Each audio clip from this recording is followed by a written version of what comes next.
Tips melindungi karyamu dari pencurian.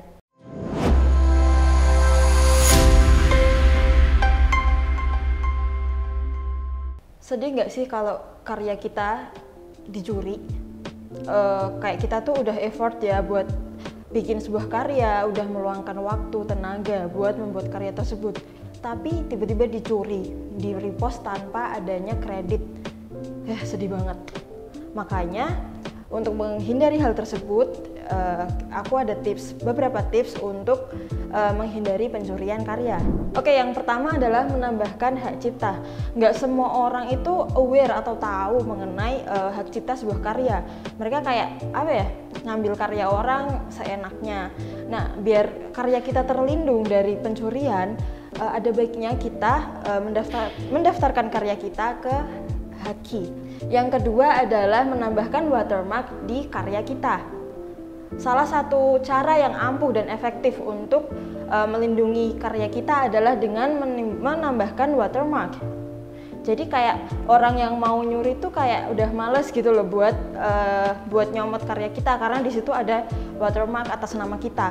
Kalaupun bisa diedit, ya emang ada sih orang yang bisa ngedit watermark buat biar hilang gitu ya. Tapi nggak semua orang bisa melakukan hal tersebut. Jadi dengan adanya watermark itu bisa meminimalisir banget nih pencurian karya kita. Tips yang ketiga adalah upload karya kita dengan resolusi yang rendah. Jadi kayak orang tuh bakalan males buat nyomot, apalagi nge-save atau repost karya yang kayak gambarnya nggak HD, yang pecah gitu. Jadi kayak ya kita upload yang HD itu buat keperluan yang bener-bener penting aja. Kalau cuma buat kayak show off di sosmed itu, selain dikasih watermark, upload di kualitas foto atau gambar yang resolusinya rendah aja. Jadi biar orang tuh kayak males nih buat nyomot karena kualitasnya jelek. Kalaupun ada aplikasi buat itu loh, enhance foto atau gambar, itu pun kayak nggak semaksimal gambar asli yang emang udah HD. Nah, terus gimana sih cara menghentikan pelanggaran atau pencurian sebuah karya? Yang pertama adalah dengan gabung komunitas.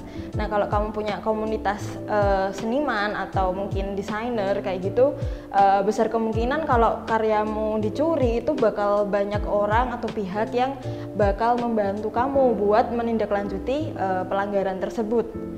Jadi kayak nanti tuh karyamu bakal lebih aman dari tindakan orang yang tidak bertanggung jawab. Nah, kalau yang kedua itu pakai layanan yang bisa melindungi karya kita. Nah, salah satunya yang sudah aku sebutin tadi, yakni kayak mendaftarkan karya kita ke Haki.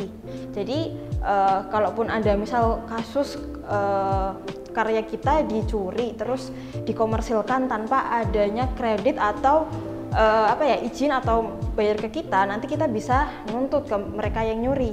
Nah, itu dia tips dan cara menanggulangi agar karya kita nggak dicuri sama orang secara sembarangan. Semoga dengan tips dan trik tadi karya kita jadi lebih aman dari pencurian. Buat kamu yang pengen belajar lebih dalam nih mengenai digital art, mengenai desain dan lain sebagainya, kamu bisa ikut kelas di sekolahdesain.id. Gimana sih cara gabung kelasnya? Kamu bisa klik link di deskripsi dan kamu bisa pilih program yang kamu suka. Oke, thank you udah nonton. Sampai jumpa di konten selanjutnya.